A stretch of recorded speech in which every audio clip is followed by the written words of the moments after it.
Hello dear students, today in this lecture we calculate examples of chapter number 6 class 11 thermodynamics. So first example, problem number 6.11, calculate delta Rg0 for conversion of oxygen to ozone at 298 Kelvin temperature. देखो पहली चीज आपको delta Rg0 calculate करना है, ठीक है। Temperature आपको given है 298 केल्विन। ओजोन बना रहे हैं ऑक्सीजन में से हम। If Kp for this conversion is given, Kp का वैल्यू आपको गिवन है 2.47 इंटू 10⁻⁻29। तो देखो लास्ट पीरियड में हमने एक फॉर्मूला दिया था कि जो डेल्टा G0 एंड Kp का रिलेशन था, delta Rg0 equals to -2.303 RT log Kp, ये वाला फॉर्मूला था, ठीक है। इनमें सारे वैल्यूज हमें सब्स्टिट्यूट करनी है। डेल्टा G0 हमें कैलकुलेट करना है, -2.303 R कौन से यूनिट में लेंगे? तो देखो डेल्टा G0 होता है गिब्स एनर्जी, सो हमें R का वैल्यू एनर्जी वाला यूनिट लेना है। सो R की value 8.314 joule mole inverse and kelvin inverse हम लेंगे, ठीक है। तो R की वैल्यू में रखूंगा 8.314 और टेम्परेचर रखूंगा 298 log ऑफ Kp 2.47 इंटू 10⁻⁻29। ये हो गया इक्वेशन। अभी आपको ये लॉग को अंदर मल्टीप्लाई करना है और इनको सॉल्व आउट करना है। पहले ये तीनों को हम मल्टीप्लाई करके लिख देंगे यहाँ पे। तो देखो कैल्सी निकालो और तीनों को मल्टीप्लाई करो।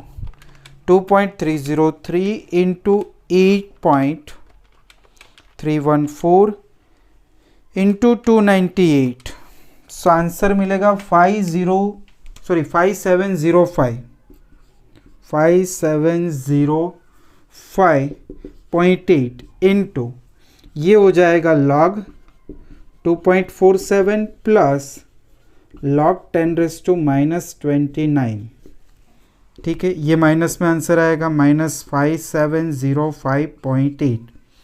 चलो log 2.47 कैल्सी में निकाल लो। तो कैल्सी में log निकालने का मेथड बताया है 13 टाइम्स स्क्वायर रूट। 2.47 ले लो, फिर 13 टाइम्स स्क्वायर रूट करना है आपको। 1 2 3 4 5 6 7 8 9 10 11 12 13, फिर -1, फिर क्रॉस 3558।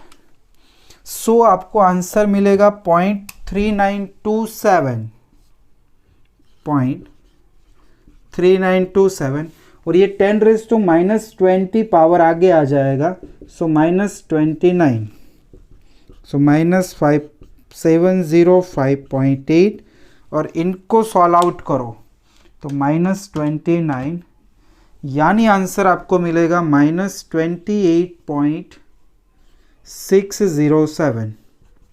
इसको मल्टीप्लाई करो इंटू 5705.8, तब आपको आंसर मिलेगा -163,227। ये मिलेगा जूल पर मोल। अगर मुझे किलो जूल में लिखना है तो ये 0.3 स्टेप आगे ले लो, तो ये हो गया किलो जूल पर मोल। ये आपको डेल्टा G0 मिल गया। क्लियर? चलिए नेक्स्ट एग्जाम्पल की ओर बढ़ते हैं। तो आपको दिया है find out the value of equilibrium constant. हमें K का वैल्यू कैलकुलेट करना है, K equals to question mark for the following reaction at 298 kelvin temperature given है, डेल्टा Rg0 भी गिवन है -13.6 किलो जूल मोल इनवर्स। तो देखो आर की वैल्यू हम जूल में लेते हैं, तो डेल्टा G0 को भी जूल में करना पड़ेगा कन्वर्ट। सो आर की वैल्यू पहले मैं यहाँ पे लिख दूँ, joule mole inverse kelvin inverse. तो इनको हम कन्वर्ट करेंगे तो -13600 जूल मोल इनवर्स। ओके, चलो ये वाला फॉर्मूला सेम लगाना है और Kp हमें निकालना है। सो डेल्टा Rg0 बराबर -2.303 RT log K। चलो डेल्टा G0 की वैल्यू गिवन है, -13600 इक्वल्स टू -2.303, आर का वैल्यू 8.314, टेम्परेचर 298 इंटू लॉग के, ये माइनस और ये माइनस कट, ये तीनों वैल्यू को इसके नीचे ले लो।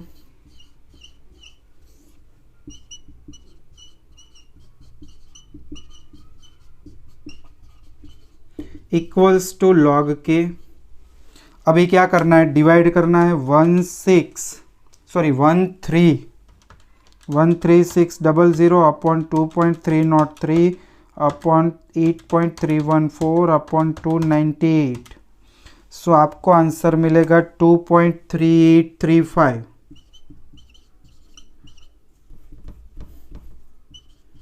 इक्वल्स टू लॉग के। सो के इक्वल्स टू, ये लॉग सामने आ जाएगा तो ये बना एंटी लॉग ऑफ 2.3835। तो इनका एंटी लॉग कैल्शियम है, कैसे निकालेंगे, तो कैल्शियम ले लो, इसका भी स्टेप दिखा दो। 2.3835, पहली चीज़ आपको डिवाइड करना है, डिवाइड 3558, फिर +1 करना है, फिर 13 टाइम इनटू और इक्वल्स टू, ये एक बार हुआ, 2 3 4 5 6 7 8 9 10 11 12 एंड 13। तो आंसर मिलेगा आपको 241.28।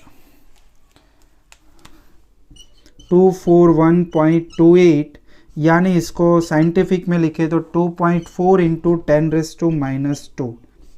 ये हो गया वैल्यू ऑफ के। ठीक है, लिख लो दोनों सम, फिर हम आगे बाकी के सम करते हैं।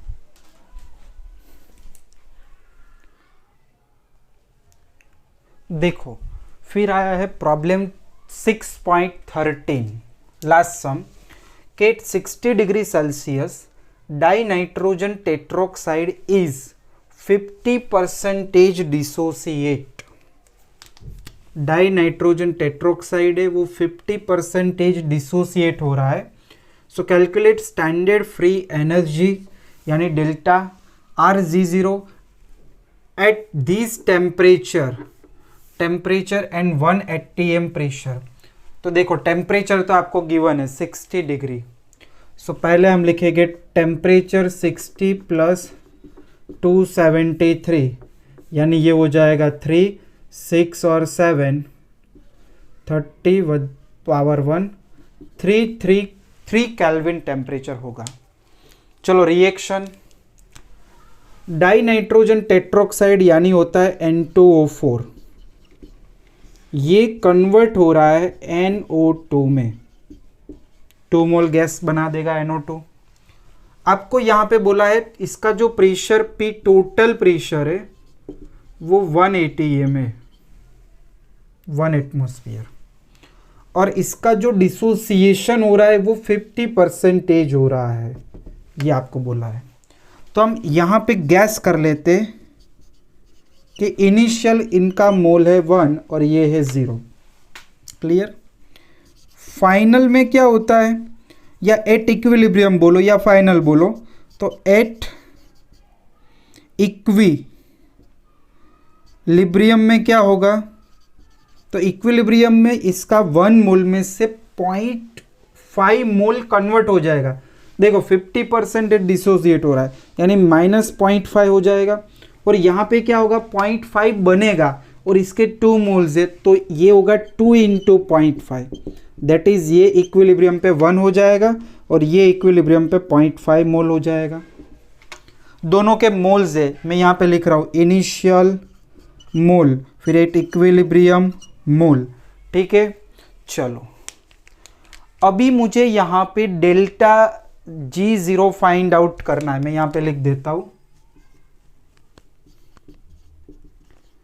तो डेल्टा G0 फाइंड आउट करने के लिए अपने पास एक ही रिएक्शन है, -2.303 RT log K, गैसियस है तो मैंने K पे लिखा। R की वैल्यू तो मैं यहाँ पे ले सकता हूँ खुद, 8.314 जूल मोल इनवर्स और केल्विन इनवर्स में ले सकता हूँ। टेम्परेचर गिवन है, अगर मुझे ये रिएक्शन से Kp मिल जाएगा तो ये एग्जाम्पल फिनिश हो जाएगा। तो इनके लिए Kp का फॉर्मूला क्या बनेगा, Kp equals to pressure of NO2 इनका square divided by pressure of N2O4, ठीक है। तो दोनों के मुझे पार्शियल प्रेशर निकालने होंगे। तो अभी हम 5th chapter states of matter में एक लॉ पढ़े थे, Dalton's theory, Dalton's law for the partial pressure and जो मोल फ्रैक्शन का रिलेशन था उनमें लास्ट एक फॉर्मूला हमने डिराइव किया था जो क्या था, PI equals to XI into P total. बस यही फॉर्मूला यहाँ पे यूज़ कर लो। चलो कैसे यूज़ करेंगे, तो पहले मैं इनके लिए यूज़ करता हूँ, pressure of N2O4 equals to mole fraction of N2O4 into P total, लिख सकता हूँ ऐसे। चलो इसके मोल फ्रैक्शन यानी क्या हो गए, moles of N2O4 divided by moles of N2O4 plus इनमें क्या है NO2 भी है तो ये लिख सकते हैं moles of NO2 into total pressure. चलो N2O4 के मोल्स कितने हैं इक्विलिब्रियम पे, 0.5 है, सो मैंने लिख दिया 0.5। इक्विलिब्रियम पे टोटल मोल्स कितने हो जाएंगे 1.5 इंटू P टोटल है 1। सो प्रेशर ऑफ N2O4 मुझे कितना मिलेगा, कैलकुलेट कर लो इसको, 0.5 डिवाइडेड बाय 1.5 यानी आपको मिल जाएगा 0.333, ठीक है। तो मैं यहाँ पे लिख रहा हूँ 0.333 एटमॉस्फेयर। सेम कैलकुलेशन NO2 के लिए यहाँ पे कर दो, तो चलो यहाँ पे लिख देता हूँ मैं, pressure of NO2 equals to mole fraction of NO2 into P total. चलो X ऑफ NO2 का मीनिंग होता है moles of NO2 upon total moles into 1। चलो NO2 के मोल कितने हैं 1 अपॉन टोटल मोल्स कितने होते हैं 1 इन प्लस 0.5 यानी 1.5 इंटू 1, तो ये हो जाएगा 0.667 कर दूं, 666 आ रहा है, 667। दोनों के मुझे पार्शियल प्रेशर मिल गए, दोनों के प्रेशर को यहाँ पे रख दो। प्रेशर ऑफ NO2 ये वाला कितना है 0.667 square by pressure of N2O4। चलो इसको कैलकुलेट करना है,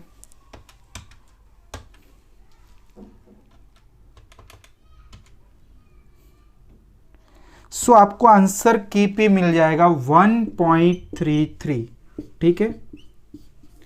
ये आपको Kp मिल गया, बस Kp मिल गया, फिर ये सारे वैल्यूज रख दो। देखो -2.303, R की वैल्यू 8.314, टेम्परेचर 333, log 1.33। चलो पहले log 1.33 निकाल लो।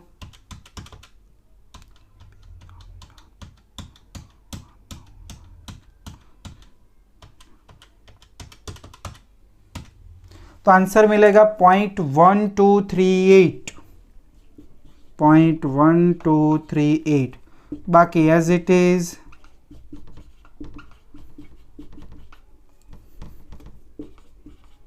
सबको मल्टीप्लाई करो यानी final answer into 2.303 into 8.314 into 333 equals to 789.75।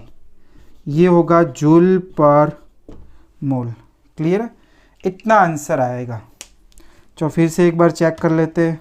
0.1238 into 333 into 8.314 into 2.303, yes इतना आंसर। तो टेक्स्ट बुक में शायद यहाँ पे कुछ कैलकुलेशन में गड़बड़ी हो गई है, तो वो करेक्शन करना है। ये फाइनल आंसर है जूल में, लिख लो इसको।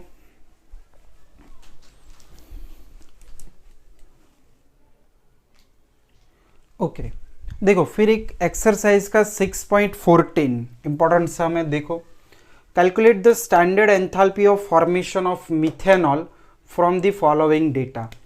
तो देखो कोई भी सम में आपको फॉर्मेशन एंथैल्पी निकालने को पूछे तो पहले तो इसका फॉर्मेशन होने का जो रिएक्शंस है वो दे दो। तो देखो मिथेनॉल में carbon, hydrogen and oxygen involve है।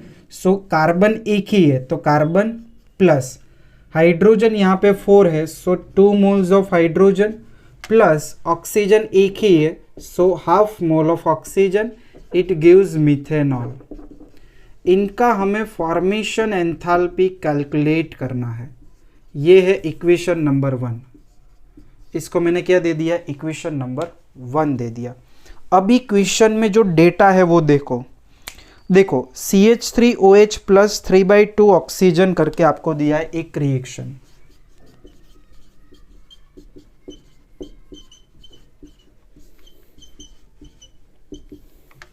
ऐसा एक रिएक्शन दिया है आपको, देखो। और ये रिएक्शन के लिए जो फॉर्मेशन एंथैल्पी है वो गिवन है, कितनी दी है, -726 किलो जूल पर मोल। ओके चलो, इसके नीचे आपको 2 रिएक्शंस दिए हैं। Graphite plus oxygen gives to carbon dioxide, जिनका एंथैल्पी दिया है -393 किलो जूल पर मोल। तो देखो आपका ये डिजायर रिएक्शन है, ये रिएक्शन आपको लाना है। एक ही कार्बन चाहिए तो वहां पे भी एक ही कार्बन है, तो वो अपना कंप्लीट रिएक्शन है।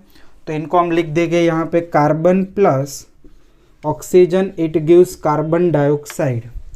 चलो इनके लिए कंबशन एंथैल्पी आपको गिवन है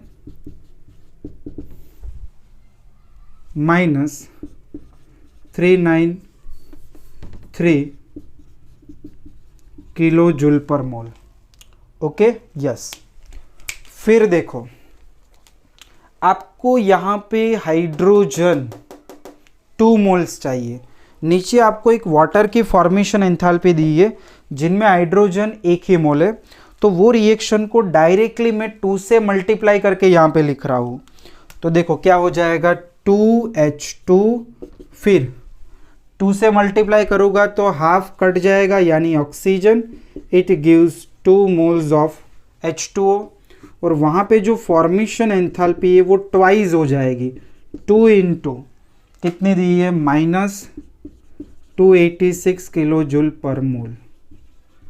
तो ये कितनी हो जाएगी, -286 इंटू 2, ठीक है। तो ये हो जाएगी -572 किलो जूल पर मोल। चलो अभी ये दोनों रिएक्शन को आप ऐड करो तो आपको यहाँ पे प्रोडक्ट के साइड जो कार्बन और हाइड्रोजन है वो मिल जाएगा, ऑक्सीजन भी मिल जाएगा। तो दोनों को मैं ऐड कर रहा हूँ। तो देखो कार्बन प्लस 2H2, 1 और 1 2O2, it gives CO2 plus 2 moles of water. और ये रिएक्शन की एंथैल्पी अब हो जाएगी ये दोनों का एडिशन, यानी इनमें प्लस करना है 572 प्लस 393, तो ये होगा -965 किलो जूल पर मोल। इनको दे दिया इक्वेशन नंबर 2। या इसको इक्वेशन नंबर 2 दे देते, इनको इक्वेशन नंबर 3 दे दो। ओके, अभी देखो मुझे यहाँ पे कार्बन डाइऑक्साइड और वाटर चाहिए ही नहीं, ये रिएक्शन में है कार्बन डाइऑक्साइड और वाटर। तो आपको क्या करना होगा, ये सेकेंड रिएक्शन को रिवर्स करके इनके साथ ऐड कर दो। तो now reverse this second reaction and add with equation number 3। Equation number 3 के साथ उसको ऐड भी करेंगे।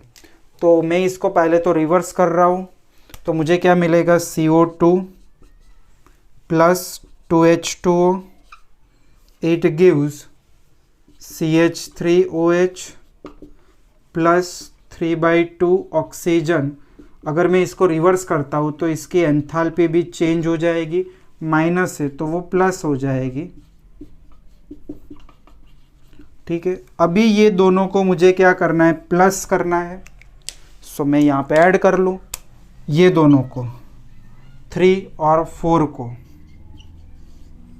देखो carbon dioxide cut, 2H2O 2H2O cut, यहाँ पे 2 मोल्स ऑफ ऑक्सीजन, जबकि यहाँ पे 3/2 मोल्स ऑफ ऑक्सीजन।